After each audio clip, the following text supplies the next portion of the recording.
The only other thing I want to say is my shout out, of course, for Levi as well. He tied Justin Pogge for shutouts in a tournament with 3. So Yeah, Pogge, Habib Bulin, Kari Lettinen, Andrei Vasilevsky, and then Denis Klopotnov. kudos to him. Yeah. All right, let's move on. The training camp first on ice sessions today. The news yesterday we recorded before was so I did split up the Flames and Canucks storylines, and they're out on YouTube. You can listen to them as well. But I think the big story, or kind of the big Flames Canucks story, is Travis Hamonic gets the PTO with the Vancouver Canucks. That will it's going to be the Hoffman thing where he's going to sign a contract. He's on 7-day quarantine. What are your thoughts? What do we expect from Travis Hamonic? It's a fantastic ad for depth reasonings for the Canucks. I think they did a good job upgrading the top 4.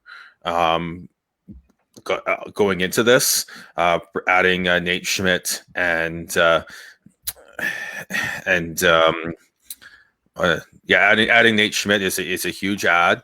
But the fact is they were a little thin on the bottom pair when without Hamonic. They're looking at relying on Hugh Levy, hoping that Hugh Levy and or Rathbone step up.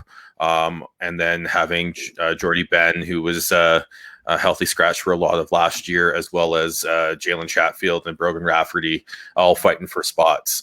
Travis Hamonic is a really good ad for depth-wise, whether you play him with one of the younger left shot guys coming up, Hugh Levy or a Rathbone on the third pair, or, which is what it might happen, based off of what they had lines today, which could change tomorrow and could change in 3 days and could change in 4 days.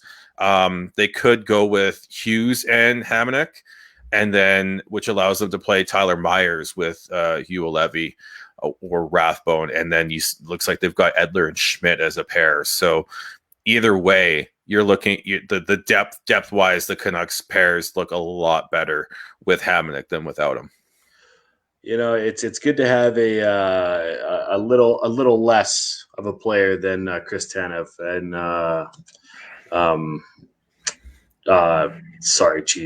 Travis Hamonic.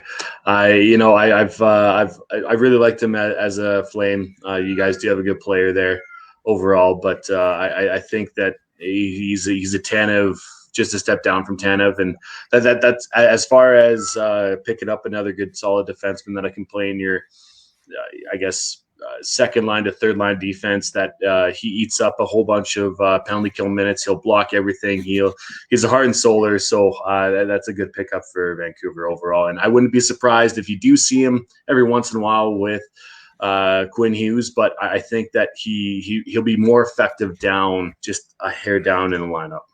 Yeah. So the way Travis Green runs his lines and runs his deep pairs more so, it's definitely situational.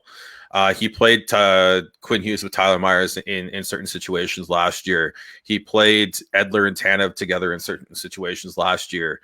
So I totally expect to see it, once this gets official, and if it gets official, that going into the season that it'll be the same way.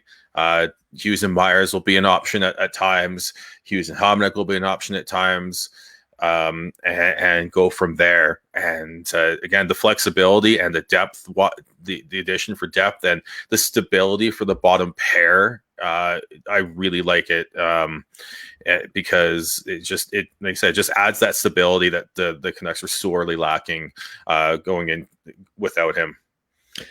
Yeah, and he's a warrior. He's a guy that he's a heart and soul guy. He gets in front of everything.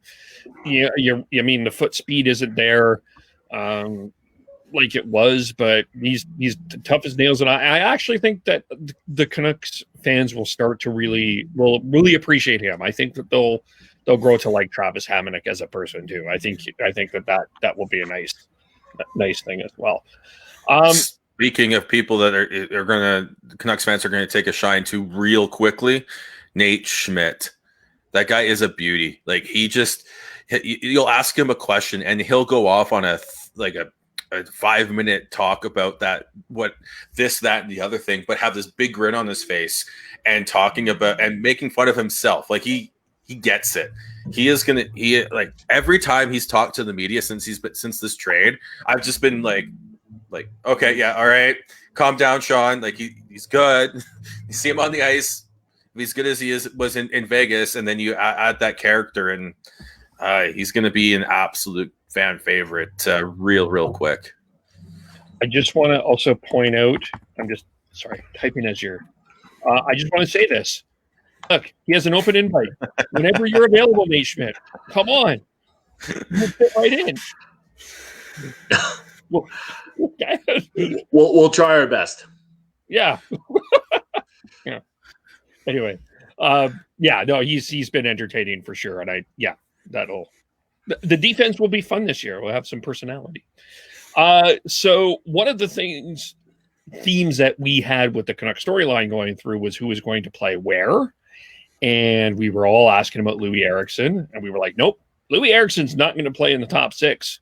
Everyone's like, and people are like, are you sure? Well, lo and behold, who's playing with Bo Horvat today? Mr. Dale's Hoglander. Did we forget about Mr. Hoglander? Travis Green didn't.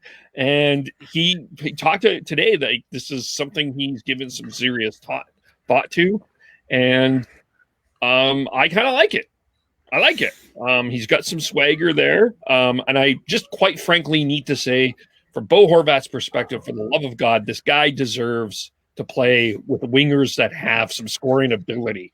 So I think this is a great solution, and I'm looking forward to it. And I think that will be a great fit. Yeah, it could be a very good fit. And if Hoglander's there and you're pushing Jake Virtanen down, and it looks, and they had him skating with Sutter and Mott. That's a fun line as well. A good energy third line, and then they looks like right now, again, it could change tomorrow. It could change in 2 days, 3 days, 4 days, whatever. It's the first skate of camp, and lines change all the time. But if the Canucks go into it with the Lotto line as your number 1 line, then you've got Pearson, Horvat, and Hoglander is your number 2, and then your bottom 6 is Mott, Sutter, Virtanen, and then Roussel, Gaudette, and McEwen. That's got some promise. That's got some legs and some size and some speed that can make things a little bit more difficult for opposing teams. One thing that Hoglander does have for him is he does have warm legs. He has played a half a season in Sweden. He's not coming in after not playing for 3 months to more for a lot of these players. So it's going to be that's his inside edge. Hopefully, I hope he can take it and run with it, because if that's the case, and then you potentially have Podkolzin coming later in the season, if everything goes right, if not going into next season, then the Canucks are starting to build like some really fun depth on the wings. Yeah, if Hoglander and Podkolzin decide to be NHLers and they have the ability to do that, then yeah, I mean they're going to be top 6.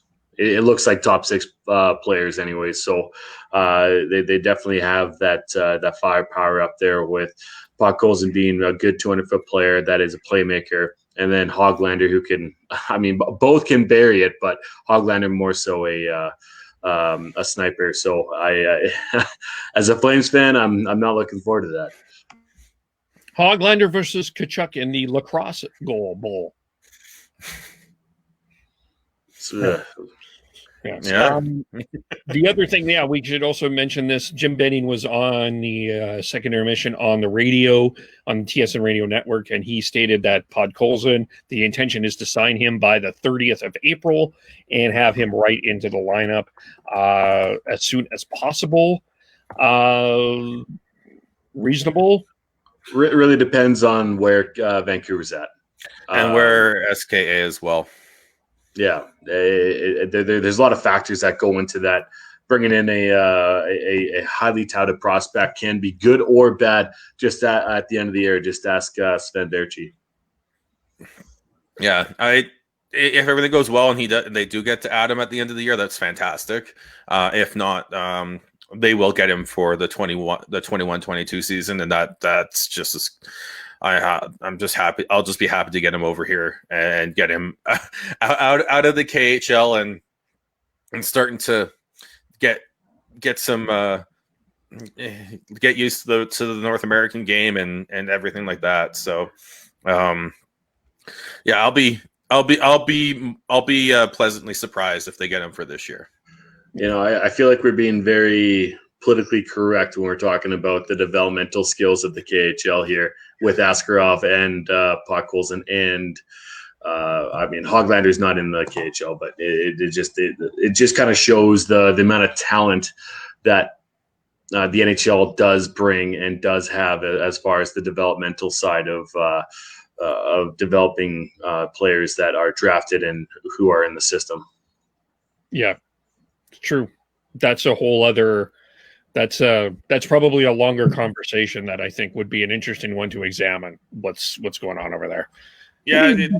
With Askarov, I think it's just getting him into to being in control of his development.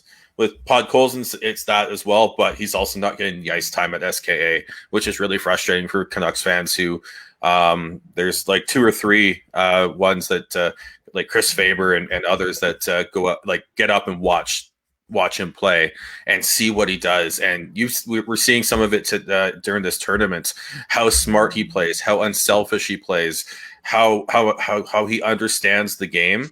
And you can see that if he gets the time and is allowed to grow into a role, a role higher up in the lineup, he's going to thrive. He's got the hockey sense to do so.